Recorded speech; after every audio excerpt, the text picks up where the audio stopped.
여러분은 예수님을 믿은 다음에 가장 많이 삶에서 달라지는 게 뭘까 이렇게 생각을 해보신 적이 있습니까?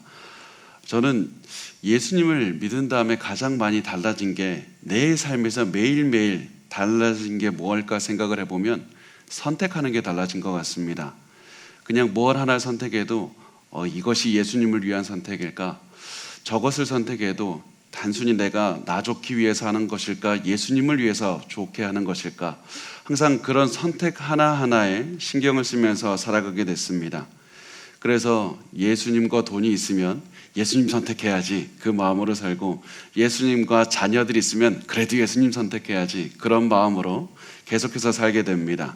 그렇게 해서 나의 인생에서 가장 중요한 것이 예수님이 가장 중요하다, 그것들을 증명하면서 우리가 살아가게 되는 것입니다.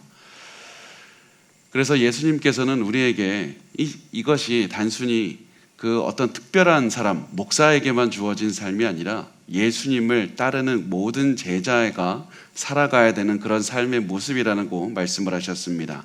누가복음 14장 26절 말씀을 보면 예수님께서 이렇게 말씀을 하십니다. 무릇 내게 오는 자가 자기 부모와 처자와 형제와 자매와 더욱이 자기 목숨까지 미워하지 아니하면 능히 내 제자가 되지 못하고. 이 말씀의 의미는 많이 들으셨을 겁니다. 분명히 부모와 처자와 형제와 자매를 진짜로 미워해야 된다는 말이 아니라 예수님을 부모나 처자나 형제나 자매보다 훨씬 더 많이 사랑해야 된다. 그래서 예수님에 대한 사랑과 가족에 대한 사랑을 이렇게 비교해 보면 예수님에 대한 사랑이 훨씬 높아서 마치 사랑과 미움의 차이처럼 예수님에 대한 사랑은 가족에 대한 사랑보다 훨씬 더 커야 된다. 이런 말씀이라는 그것도 우리가 알고 있습니다.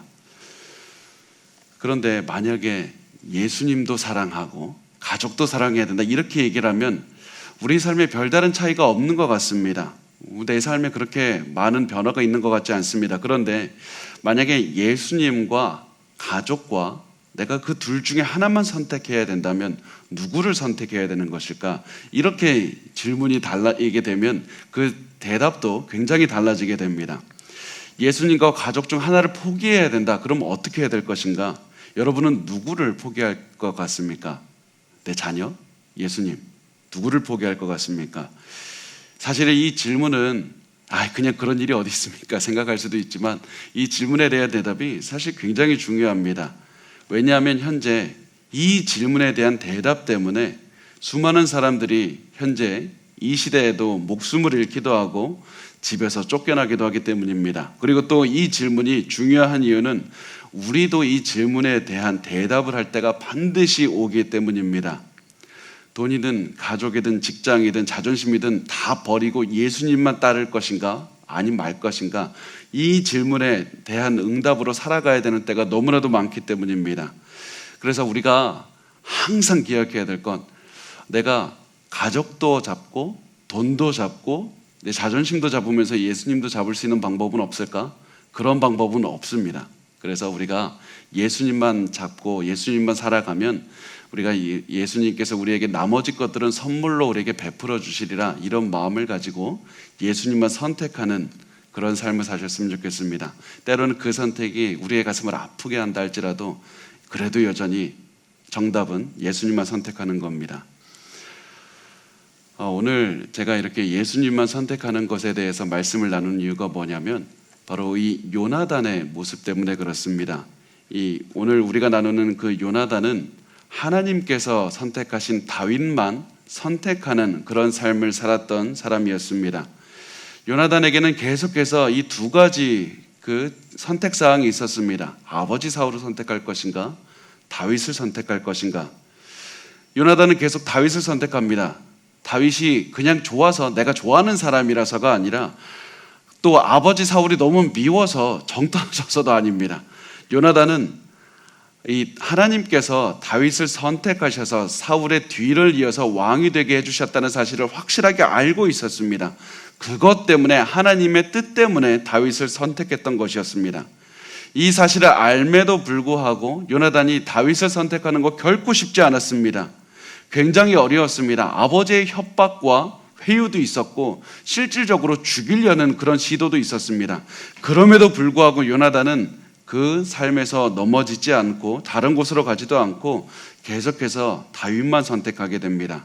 그래서 우리가 오늘 이 하나님의 기름 부음을 받은 다윗만 선택하는 그 요나단을 보면서 우리도 이 요나단의 모습처럼 있을 때가 없을까? 우리도 예수님을 따라가다 보면 요나단과 같은 상황에 처하게 될 텐데 요나단은 어떤 마음으로 이 하나님의 뜻을 끝까지 따라갔을까? 이것을 우리가 살펴보면서 우리도 이 시대에 예수님만 따라가는 우리의 삶을 다시 한번 생각하고 예수님만 요나단처럼 예수님만 바라보며 살기로 결단하셨으면 좋겠습니다.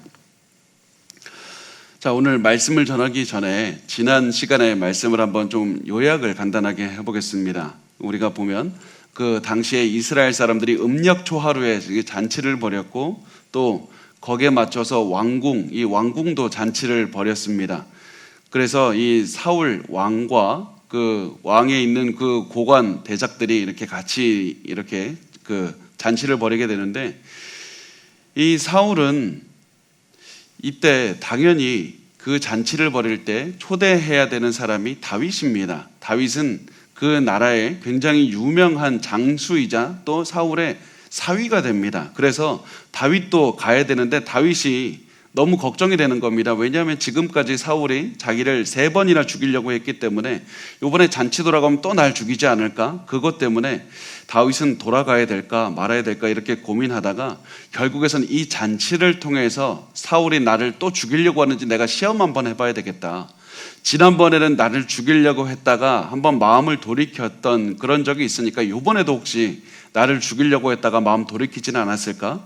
그런 마음으로 이제 그 잔치에 가는 것을 시험 삼아서 사울의 마음을 한번 확인해 보겠다고 합니다. 그래서 이 다윗과 요나단이 내린 그 계획이 무엇이냐면 나는 이 다윗은 이 잔치에 참여하지 않는 겁니다. 그러면 사울은 다윗이 어디 있냐 이렇게 물어보게 될 것이고 요나단은 다윗이 자신의 고향 베들레헴에 갔습니다. 이렇게 이야기를 할 것이다. 만약 이렇게 얘기를 했을 때 사울이 화를 내면 다윗을 여전히 죽이고 싶어하는 것이고 만약에 화를 내지 않고 참고 있는다면 다윗에 대한 마음이 풀린 거니까 내가 왕궁으로 돌아가겠다 이렇게 결심을 했습니다. 그렇고 나서 이제 이 둘이 계획을 실행에 옮깁니다. 사무엘상 20장 24절 말씀을 보면 이렇게 말씀을 합니다.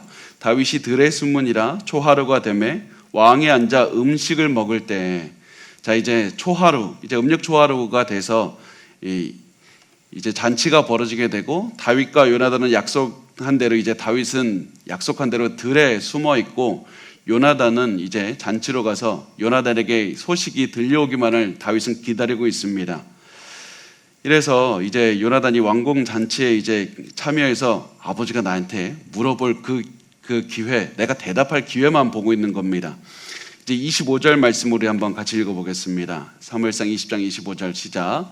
왕은 평시와 같이 벽 곁 자기 자리에 앉아 있고 요나단은 서 있고 아브넬은 사울 곁에 앉아 있고 다윗의 자리는 비었더라.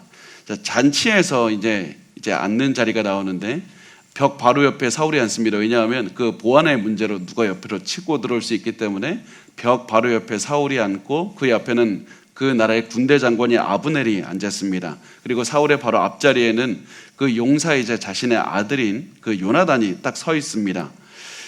이렇게 하는데 그 같은 테이블에 당연히 있어야 되는 다윗이 있어야 되는데 그 나라의 최고의 전사인 다윗이 보이질 않습니다. 그래서 이것을 어떻게 말씀하냐면 26절 말씀에 보면 이렇게 말씀을 합니다. 그러나 그 날에는 사울이 아무 말도 하지 아니하였으니 이는 생각하기를 그에게 무슨 사고가 있어서 부정한가 보다 정령이 부정한가 보다 하였음이니라.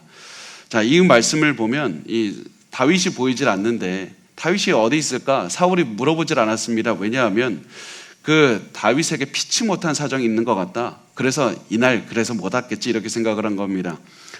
다윗이 그 피치 못할 사정이란 무엇이냐? 그 당시에 굉장히 흔했던 것이 부정하게 되는 것입니다.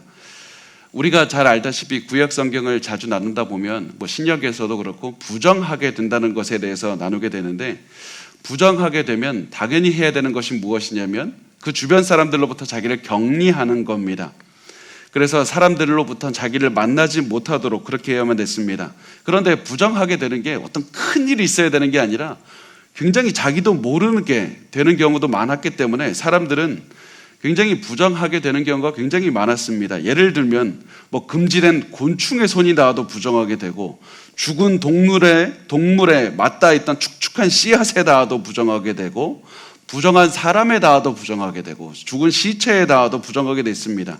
이렇게 사람이 갖가진 그런 이유로 부정하게 되다 보니까 나도 모르게 부정하게 되는 사람이 굉장히 많은 겁니다. 그렇게 된 사람은 일정 시간 격리 기간이 지나면 이제 부정하게 된 것에서 끝나서 이제 다시 사람들과 만나게 되었는데, 이 사울의 다윗이 자리에 없으니까 이 사람 지금 부정하게 됐나 보다 그렇게 생각을 하고, 내일이면 잔치 참여하겠지 그런 마음으로 생각하고 그냥 그날은 지나갔던 겁니다. 그런데 저는 사실 이 말씀 읽으면서 굉장히 특이했는데, 왜냐하면 여러분, 사울이 다윗이 나오지 않은 걸 되게 이상하게 여겼다는 것이 오히려 굉장히 이상한 겁니다. 왜냐하면 지금 자기가 다윗을 3번이나 죽이려고 했으면 자기 앞에 나타나는 게 오히려 이상한 것 아닙니까? 그런데 사울은 다윗이 자기 앞에 당연히 나타날 줄 알았던 겁니다. 오히려 나타나지 않은 것이 이상하다고 생각했다는 겁니다. 다윗이 눈에 보이지 않으면 도망갔나 보다, 빨리 잡아야 되겠다 이런 생각을 해야 되는데, 오히려 사울은 다윗이 나오지 않은 것을 이상하게 생각한 겁니다. 도대체 사울은 무슨 생각을 하는 사람이었길래 다윗이 당연히 나온다고 생각을 했을까? 자기가 그렇게 죽이려고 했던 사람이 또 나온다고 생각을 했을까? 그 이유를 보면 사울은 자기 자신을 과대평가한 겁니다. 이 사람은 처음부터 자신의 외모나 자신의 능력 때문에 왕이 된 사람이었습니다. 그래서 자기 자신의 능력과 외모나 자기 자신의 모든 것들을 굉장히 의지하는 사람, 크게 생각하는 사람, 그런 사람이었습니다. 그래서 사울은 내가 비록 지금도 다윗을 죽이려고 했지만 그럼에도 불구하고 다윗이 감히 나를 피해서 도망갈 수 있어? 감히 다윗이 나의 영향력을 벗어나서 갈 수 있냐? 다윗이 만약에 어디를 간다면 나한테 허락받고 가겠지, 이렇게 생각할 정도로 자기 자신에 대한 자신감도 있었고, 그런 막연하게 그런 자기 자신을 굉장히 과대평가하는 그런 마음이 있었던 것이었습니다. 이렇게 생각할 정도로 자기 자신을 믿고 주변에 어떠한 일이 벌어지고 있는지도 전혀 이해하지 못했습니다. 그랬기 때문에 자기 자신의 능력만 보고 자기 생각만 봤기 때문에 하나님의 생각을 도저히 보지를 못한 겁니다. 하나님의 뜻이 무엇인지 깨닫지도 못하고 이게 맞아, 이게 맞다고 생각하고 계속해서 살아갔던 것이었습니다. 자신을 믿는 자는 그래서 하나님의 뜻을 볼 수도 없고, 그래서 사울과 같이 마치 그 경마할 때 달리는 말이 이렇게 눈만 옆을 가리고 달리듯이 그런 인생을 산다는 겁니다. 주변에 있는 일들을 깨닫지를 못합니다. 그런데 이런 사울에게도 도저히 이해하지 못하는 일들이 벌어지는데, 그게 뭐냐면 다윗이 이틀 연속으로 잔치에 참여하지 않았다는 겁니다. 그래서 사울은 굉장히 이상하다고 여겼습니다. 사무엘상 20장 27절 말씀을 보면 우리 한번 같이 읽어보겠습니다. 시작. 이튿날 곧 그 달의 둘째 날에도 다윗의 자리가 여전히 비었으므로 사울이 그의 아들 요나단에게 묻되 이새의 아들이 어찌하여 어제와 오늘 식사에 나오지 아니하느냐 하니. 자, 다윗이 계속해서 나오지 않으니까 이상하게 여기는 사울이 요나단에게 물었습니다. 너는 다윗이 잔치에 나오지 않은 이유를 알고 있느냐? 사실은 이렇게 물었으면 되게 다정한 건데 사울은 그렇게 묻질 않았습니다. 사울은 다윗이 너무 싫었습니다. 그래서 다윗의 이름을 입에 올리는 것조차 너무나도 싫었습니다. 그래서 이렇게 말합니다. 너는 이새의 아들이 어찌하여 오늘 나오지 않았는지 너 아느냐? 다윗이라고 부르지 않고 그 이새의 아들이 나오지 않았느냐고 물어봅니다. 게다가 이 말이 힘이 있었던 이유가 무엇이냐면 그 당시 문화에는 사람의 이름을 부르지 않고 누구 아들, 누구 딸 이렇게 말하는 것이 상대방을 경멸하는 표현으로 쓰였기 때문이었습니다. 그래서 사울은 요나단에게 다윗 너무 싫다 그런 마음을 서슴없이 드러내면서 야, 그 이새 아들 어딨냐? 너 이새가 어딘지 아냐? 이렇게 하면서 물었던 겁니다. 자, 우리가 여기에서 누구의 아들 이런 표현이 이사의 아들이라는 표현이 나왔기 때문에 한번 우리가 성경의 상식으로 알아두면 좋은 것을 한번 우리가 잠깐 나누고 넘어가겠는데, 이 유대인들이 그 아버지 그 부계가 굉장히 중요한 나라 아닙니까? 마치 우리나라도 그 아버지의 그 혈통 이런 게 가문이 중요했기 때문에 당연히 그런 나라보다 가지고 있는 것이 당연히 성입니다. 성. 저는 윤가고요. 그래서 김가, 박가 이런 식으로 다 자기의 가문을 이어받게 됩니다. 유대인들도 굉장히 중요합니다. 그래서 생각해 보면 그러면 유대인들은 가문이 어떻게 구분을 할까? 아브라함의 성은 아시인가? 이런 질문이 되죠. 그러면 아이삭인가? 이렇게 되죠. 그럼 도대체 유대인들이 성이 어떻게 아버지의 그 가문을 이어받을 수 있을까? 누구 내지 가문은 제가 누구입니다. 이렇게 얘기되는데 그게 어떻게 할 수 있을까? 이거를 보면 유대인들은 자기가 어떤 가문이라는 것을 알리는 방법으로 누구 아들 누구, 누구 딸 누구 이렇게 쓴 겁니다. 유대인들은 원래 성이 따로 있질 않았습니다. 그래서 자기의 아버지의 이름과 자신의 이름을 써서 자기가 어느 집안 사람인지를 나타냈습니다. 예를 들면 아브라함의 아들 이삭, 야곱의 딸 디나, 이런 식으로 자신이 어떤 집안 사람인지를 나타낸 겁니다. 그러다가 보면 원래 그렇게 해서 이름만 존재했는데 나중에 시간이 지나서 유대인들이 이 다른 민족들하고 섞여 살다 보니까 성이 필요하구나. 그렇게 돼서 이제 처음에 아마 시작이 된 것을 보통 이 중세시대 10세기나 11세기 서기 10세기나 11세기 때 그때 유대인들도 성이 생겼다. 그렇게 추정을 하고 있습니다. 그래서 이 성과 이름은 원래 없었고 유대인들은 원래 누구 아들 누구, 그래서 예수님의 족보에도 누구 아들 누구 아들 누구 아들 이렇게 나오는 걸 볼 수가 있죠.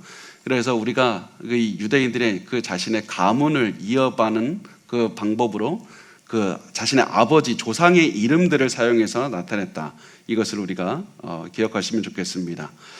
자, 우리가 다시 이제 말씀으로 돌아가면 이제 사울의 질문, 사울에게 야 이새의 아들 다윗 어디 있냐? 이렇게 질문을 들은 이제 요나단은 이제 이 자신들의 계획대로 이 아버지에게 말을 하기 시작합니다.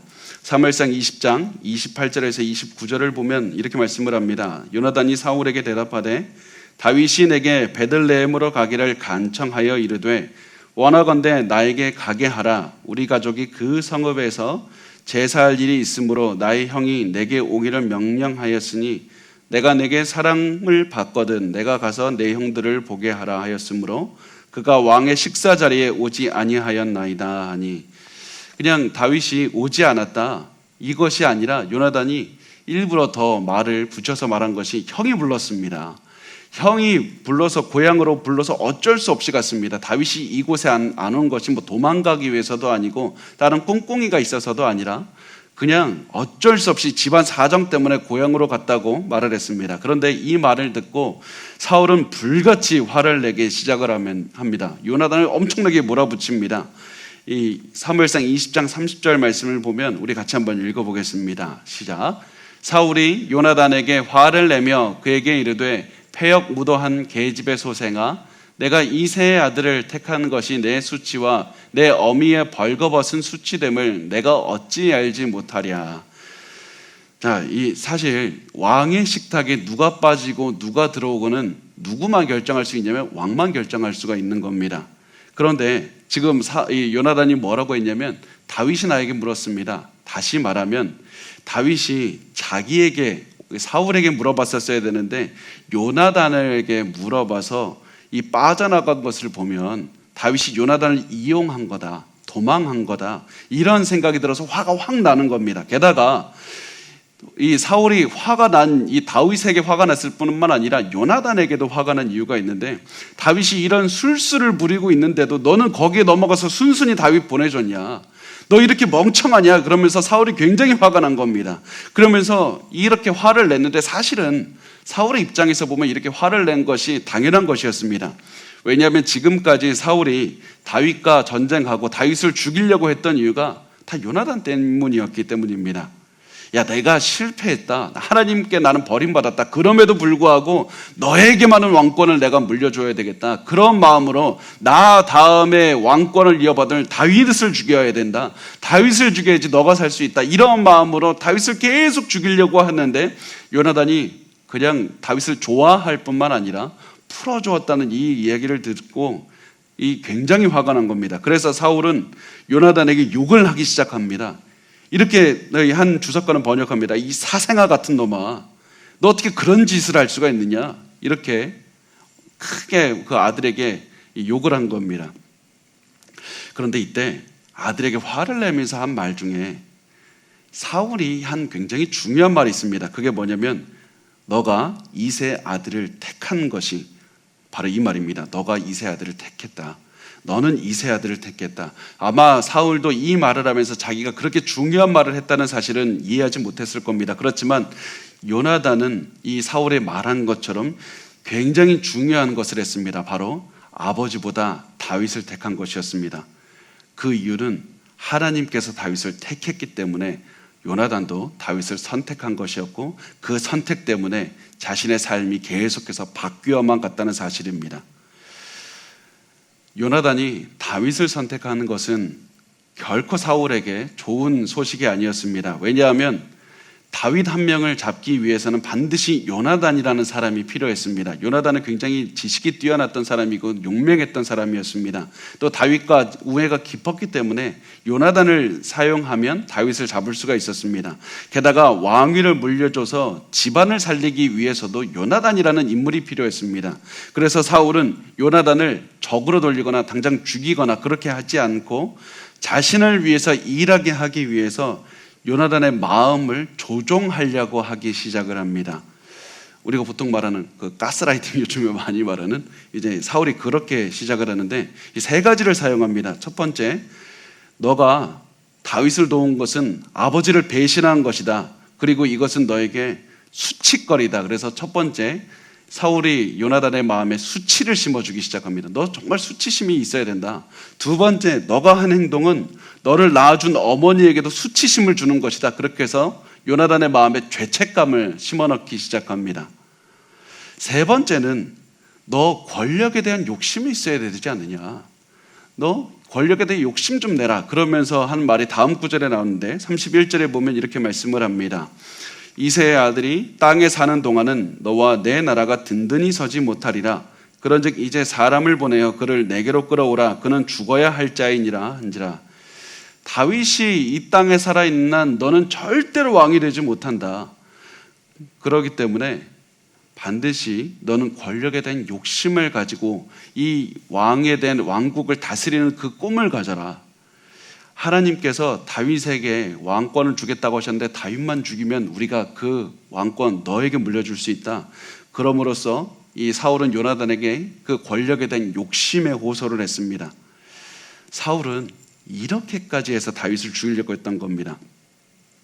그런데 사울이 사실은 인식하지 못하는 게 있는데 그것은 왕권이 사울에게서 다윗에게로 넘어간 이유가 그 다윗이 왕권을 가질 수 있었던, 하나님께서 다윗에게 왕권을 주셨던 이유가 사울이 뭐 권력력이 부족해서 멍청해서 그런 게 전혀 아닙니다.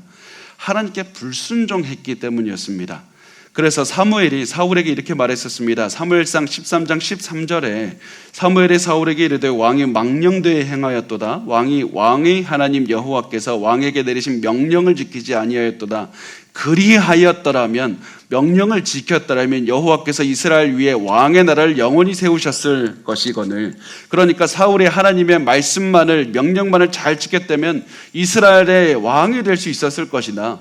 그래서 왕의 자리를 차지하기 위해서 이 사울이 해야 됐던 것, 그리고 요나단에게 하라고 해야 됐던 것이 무엇이냐면 다윗을 죽이자가 아니라 우리 자복하고 회개하자. 우리가 회개만 하나님께서 혹시 그 뜻을 돌이키셔서 우리에게 그 왕권을 회복시켜 주시지 않겠느냐. 그렇게 해서 기도했었어야 되는데 사울은 자신의 잘못은 생각하지 않고 계속해서 자신의 머리와 자신의 모든 능력만 믿고 살다 보니까 하나님이 선택한 다윗만 죽이면 우리가 왕이 될 수 있다. 그래서 사울은 기도하고 하나님의 선한 뜻대로 살아가는 것이 아니라 자신의 아들에게까지로 계속해서 조종하려고 해서 수치심과 그리고 자책감과 욕심을 심어주어서 자기 마음대로 또다시 자기의 그 새치혈을 사용해서 사람의 마음을 움직이려고 했던 것이었습니다.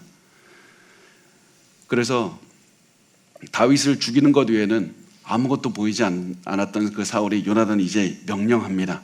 너가 직접 다윗을 죽여라. 다른 사람에게 명령할 수 있었는데 이제 내가 너의 마음을 움직이고 너와 내가 한 마음이 돼서 저 다윗을 이제 공공의 적으로 죽여야 되니까 이제 사울은 요나단의 마음을 돌려서 이제 너의 충성심을 나에게 돌려서 너 나의 조종만 받아야 되고 내 말만 따라야 된다, 이 생각을 하면서 너가 직접 가서 다윗을 죽이라, 이렇게 말합니다. 이제 또다시 요나단은 선택의 기로에 놓이게 됩니다. 아버지 사울을 택할 것인가, 다윗을 택할 것인가. 사실 사울의 말은 굉장히 설득력이 있었습니다. 그래서 웬만한 사람 같아서는 사울의 명령을 듣고 어쩔 수 없이 내가 위기를 모면하기 위해서 아버지의 명령을 따라야 되겠다, 이렇게 생각했을 겁니다. 그렇지만 요나단은 이미 하나님이 선택한 다윗을 선택한 사람이었습니다. 그래서 사울이 어떠한 말로 유혹해도 또다시 내가 하나님이 선택하는 것에 붙잡고 있으리라, 이 마음을 가지고 있었기 때문에 아버지의 명령을 따를 수가 없었습니다. 다윗을 죽일 수가 없었습니다. 그래서 요나단은 아버지에게 사정을 했습니다. 사무엘상 20장 32절 말씀을 보면 요나단이 그의 아버지 사울에게 대답하여 이르되 그가 죽을 일이 무엇이니까, 무엇을 행하였나이까. 사울이 내가 이렇게까지 얘기했는데도 아들 요나단이 넘어오지도 않고 오히려 자기의 말에 반박하는 것을 보고 사울은 머리끝까지 화가 났습니다. 어떻게 내가 이렇게까지 말을 했는데도 다윗을 선택했느냐, 너는 나를 버렸다, 다윗을 선택했다, 이런 마음에 너무나도 분노해서 이제 정말 해서는 안 될 짓을 하게 됩니다. 33절과 34절 우리 같이 읽어보겠습니다. 시작. 사울이 요나단에게 단창을 던져 죽이려 한지라 요나단이 그의 아버지가 다윗을 죽이기로 결심한 줄 알고 심히 노하여 식탁에서 떠나고 그 달의 둘째 날에는 먹지 아니하였으니 이는 그의 아버지가 다윗을 욕되게 하였으므로 다윗을 위하여 슬퍼함이었더라. 사울은 다윗에게 던졌던 그 창을 요나단에게도 던졌습니다. 요나단이 다윗을 선택했기 때문에 다윗과 똑같은 운명에 처하게 됐던 겁니다.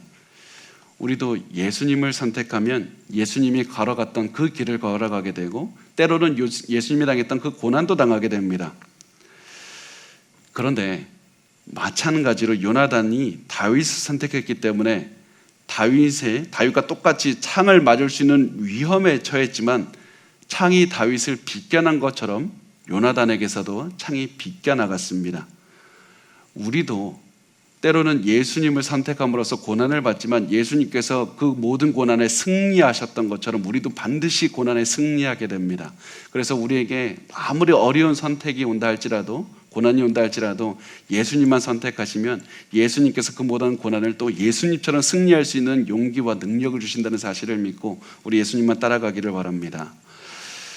자, 근데 이제 아버지가 자기에게 창을 던졌다는 그 소식을, 그것을 본 순간 아들이 얼마나 큰 충격이었겠습니까? 아버지가 나에게 죽이려고 실제로 창을 던졌는데 일부러 딴 데 던진 게 아니라 비껴 맞았다. 너무나도 큰 충격이었을 겁니다. 이로써 요나단이 확신할 수 있었던 건 아버지가 나를 그렇게 미워하나, 이 생각보다는 아버지가 다윗을 저렇게나 미워하는구나, 그것을 확신할 수가 있었습니다. 그래서 아버지가 다윗을 죽이려는 마음을 이제 포기하지 않을 것이라는 그 확신을 가지게 돼서 이제 요나단은 또다시 선택의 기로에 놓이게 됩니다. 내가 아버지를 택할 것인가, 아니면 다윗을 택할 것인가. 요나단이 계속해서 다윗을 따른다면 아버지 사울로부터 또다시 생명의 위협을 받을 수 있습니다. 이번에는 창이 비껴갔지만 또 언제 창이 자신의 가슴을 관통할지는 모르는 상황입니다. 다윗처럼 자신도 도망갈 수가 있었습니다. 그런데 요나단은 여전히 다윗을 선택을 합니다. 그리고 다윗을 선택하고 아버지 곁에 있는 것이 아니라 이제 자리를 박차고 나가서 이 다윗에게로 가게 됩니다. 그러면서 요나단이 굉장히 화가 났다고 말씀을 하는데, 굉장히 당연히 화가 나는 상황입니다. 단순히 아버지가 자기에게 창을 던졌기 때문만이 아니라 굉장히 이 상황이 화가 났고 슬펐던 이유가 무엇이냐면 요나단은 여전히 아버지 사울을 사랑했기 때문입니다.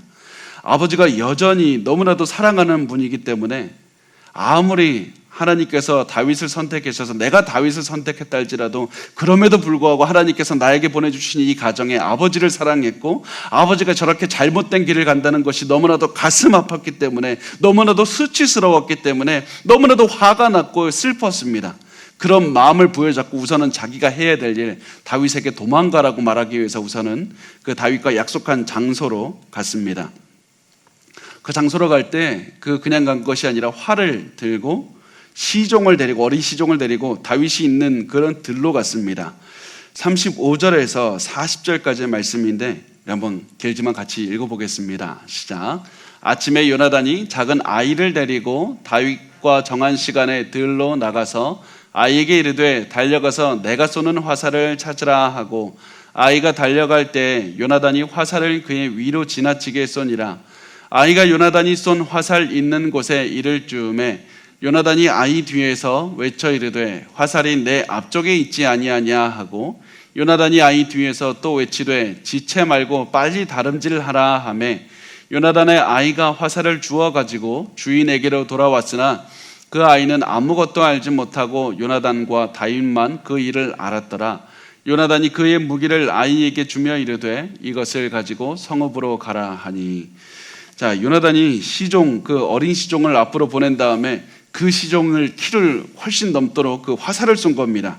그렇게 해서 일부러 시종이 그 훌쩍 넘기게 쏜 다음에 시종이 화살을 이제 잡아가려고 달려가고 있을 때 요나단이 그 뒤에다 대고 큰 소리로 외쳤습니다. 살이 내 앞에는 있지 아니하냐? 지체 말고 빨리 다름질하라. 야, 너 다윗에게 하는 말입니다. 너 빨리 도망가라. 아버지가 너를 죽이려고 하니까 너 여기서 멈추지 말고 달려가야 된다. 이 말을 다윗에게 신호를 줬습니다. 그런데 원래는 이 두 사람이 신호만 주고받고 멀리서만 하고 만나지는 않을 생각이었습니다. 그래서 이 큰 소리를 외쳤던 건데 요나단에게 그렇게 하기에는 요나단의 가슴이 너무 아팠습니다. 그냥 이렇게 하고 헤어지면 언제 다시 우리가 만날 수 있을까? 그런 마음에 그냥 내가 보낼 수는 없다. 다윗과 얼굴은 꼭 한번 봐야 되겠다. 이런 마음이 들었습니다. 그래서 요나단은 일부러 자기가 가지고 있었던 그 모든 무기를 그 시종에게 주면서 돌아가라 이렇게 말했습니다. 이렇게 자기의 모든 무기를 준 이유가 무엇이냐면 다윗에게 주는 신호입니다. 나는 너를 배신하지 않았다. 나 아버지를 만났지만 아버지에게 넘어가지 않고 너를 만나기 위해서 내가 무기를 다 준 것, 내가 다 준 것은 내가 너를 죽일 의도가 없다. 이것을 보게 일부러 그 모든 무기를 주고 이렇게 가게 한 다음에 무장해제한 상태로 다윗에게로 다가가고 있는 겁니다. 나는 무기가 없으니까 나는 너를 믿는다. 너가 아무리 무기가 있어도 나를 찌르지 않을 것은 나는 확신한다. 이렇게 다윗은 믿는 믿음을 가지고 나아갔던 겁니다. 자, 20장 41절에 보면 이렇게 말씀을 합니다. 아이가 가매 다윗이 곧 바위 남쪽에서 일어나서 땅에 엎드려 3번 절한 후에 서로 입 맞추고 같이 울되 다윗이 더욱 심하더니. 요나단이 이렇게 다윗에게 다가가니까 그 모습을 보고 다윗도 저 사람이 지금 빈손으로 오고 있다. 그 마음을 보고 자기도 이제 모든 그 경계를 풀고 나아갔습니다. 그리고서는 둘이 가까워지다가 얼굴과 얼굴을 마주하게 됐습니다. 그런데 이렇게 보니까 요나단이 너무나도 고마웠습니다. 이게 친구 이상의 사람이다. 정말 이렇게까지 나를 위해서 목숨 버려서 할 수 있는 사람이 누가 있을까? 그래서 다윗은 존경하는 마음을 갖게 됐고 정말 가장 존경하는 표현으로 다윗이 했던 것이 요나단에게 3번 절한 것이었습니다. 이게 성경에 나오는 그 가장 많이 절한 횟수가 됩니다. 자기가 할 수 있는 최고의 예우를 그 요나단에게 보였던 겁니다. 그리고 이 모습을 보고 요나단은 그래 내가 당신의 마음을 안다. 그런 마음으로 나도 당신을 존경한다는 마음으로 그렇게 입을 맞추었던 겁니다. 굉장히 이 말씀을 보고 오해하는 분들이 많은데 동성끼리 입을 맞췄다고 해서 굉장히 그 음란하게 성적인 의미로 이렇게 입을 맞춘 게 아닙니다. 성경에서 입을 맞추는 것은 우정의 표현도 되고 존경의 표현도 됩니다. 때로는 복종의 의미로도 사용을 합니다. 그래서 그 시편 2편에 보면 그 입을 맞추는 그 표현을 통해서 저 복종한다, 모든 왕들이 복종한다는 그런 의미도 사용하게 됩니다. 그리고 여기에서는 이 오늘 요나단과 다윗이 입을 맞추는 그것은 존경을 서로 표현하고 또 작별을 구하는 그런 의미로 입을 맞추게 됩니다. 왜 그러면서 이들이 굉장히 슬퍼했는데 그 이유는 앞으로 이들이 언제 만날지 모르겠다. 우리가 앞으로 언제 다시 만날 수 있을까? 그런 생각에 굉장히 슬퍼하면서 인사를 하는 겁니다. 그러면서 이 두 사람 중에서도 다윗이 더 슬프게 울었다고 합니다. 왜냐하면 다윗은 정말 억울했기 때문입니다. 내가 도대체 무슨 잘못을 했느냐? 내가 도대체 무슨 잘못을 했길래 왕이 나를 미워하고 우리 장인이 나를 미워하고 그리고 이 요나단과 생리별을 해야 되는가? 우리 아내와도 이제 떨어지게 되고 그래서 이런 서름에 복받쳐 올랐기 때문에 굉장히 다윗이 많이 울었다고 말씀을 합니다. 우리 마지막 말씀 20장 42절 말씀 우리 같이 읽어보겠습니다. 시작. 요나단이 다윗에게 이르되 평안히 가라. 우리 두 사람이 여호와의 이름으로 맹세하여 이르기를 여호와께서 영원히 나와 너 사이에 계시고 내 자손과 내 자손 사이에 계시리라 하였느니라 하니 다윗은 일어나 떠나고 요나단은 성읍으로 돌아가니라. 자, 요나단은 헤어지면서 앞으로 세워질 다윗의 왕국을 또한 그 평화를 빌어주고 축복을 해주면서 또한 떠나갑니다. 그러면서 너 다윗의 통치가 시작이 되면 우리와 내 자손들 반드시 기억해다오. 내 자손들 반드시 기억해다오. 이렇게 말하면서 헤어지게 됩니다. 그리고 이제부터 다윗은 궁궐의 시간이 끝나고 이제 도망가는 그런 생활이 시작이 됩니다. 그런데 사실 이때도 요나단에게는 또 하나의 선택의 기로에 놓이게 됩니다. 요나단은 사실은 다윗을 따라갈 수도 있었고 또 아버지에게로 돌아갈 수도 있었습니다. 그런데 요나단은 다시 다윗을 따라가지 않고 사울에게로 돌아오는 선택을 합니다. 만약에 요나단이 사울의 말을 따라서 다윗을 죽일 생각을 했다면 사울에게 돌아오는 것이 자신에게 이득입니다. 그런데 지금처럼 다윗을 선택하고 다윗을 돕는다는 선택을 한 상황에서는 사울에게로 돌아가는 것이 자기에게 큰 손해였습니다. 큰 위협이었습니다. 요나단은 언제라도 죽을 수 있다는 그 위협 아래에서 살 수밖에 없는 그런 환경으로 자발로 돌아왔던 것이었습니다. 도대체 요나단이 왜 그랬습니까? 도대체 요나단이 사울로부터 도망가지 않았던 이유가 뭡니까? 요나단이 다윗과 함께 도망가지 않고 아버지께로 돌아왔던 이유는 아버지를 사랑했기 때문이었습니다. 그곳이 사랑하는 아버지가 있는 곳이었기 때문에 또다시 돌아온 겁니다. 요나단은 아직도 아버지를 포기하지 않았고 아버지를 더욱더 설득하기 위해서 자신의 목숨을 걸고라도 아버지를 선택하기 위해서 돌아왔던 겁니다. 하나님의 사람을 선택한 요나단은 아버지를 떠나지 않고 원래의 자리로 다시 가정으로 돌아왔습니다. 우리가 우리의 삶을 한번 봤으면 좋겠습니다. 우리가 지금 예수님을 믿고 나서 가장 큰 바뀐 점은 예수님을 선택하는 것이라고 말씀을 드렸습니다. 우리의 삶에서 매일매일 예수님만 따라가면서 선택하다 보면 당연히 기쁜 일만 있지는 않습니다. 때로는 너무나도 가슴 아프게 주변에 많은 사람들이 돌아서기도 하지만 가장 가슴 아픈 거는 우리가 그렇게나 사랑하던 부모나 형제나 자식이 등을 돌릴 때도 있습니다. 그냥 화를 낼 때가 아닌데 나도 이해하지 못하는 이유로 그렇게 너무나도 사이가 멀어질 때가 있습니다. 이때 우리가 반드시 무엇을 생각해야 되냐면 요나단을 생각해야 됩니다. 사울이 아니라 요나단을 생각해야 됩니다. 끝까지 메시아, 주님이 기름 부은 자를 선택해야 되지만 그 메시아를 따라서 우리가 산속으로 가고 모든 관계를 단절시키는 것이 아니라 다시 고난이 있는 세상 속으로 가고 다시 우리를 미워하는 그 가정 속으로 들어가는 것, 그것이 바로 우리에게 주어진 삶의 모습입니다. 그곳에서 다시 그들을 위해서 기도하고 그들을 끝까지 포기해 주지 않는 것, 하나님이 우리를 포기하지 않으신 것을 생각하면서 우리도 그들을 포기하지 않고 끝까지 그들을 위해서 복음을 전하면서 사는 것, 이것이 바로 우리에게 주어진 사명입니다.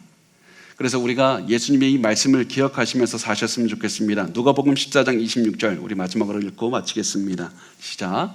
무릇 내게 오는 자가 자기 부모와 처자와 형제와 자매와 더욱이 자기 목숨까지 미워하지 아니하면 능히 내 제자가 되지 못하고, 우리는 그 무엇보다도 가족보다도 재산보다도 내 건강보다도 예수님을 선택해야 됩니다.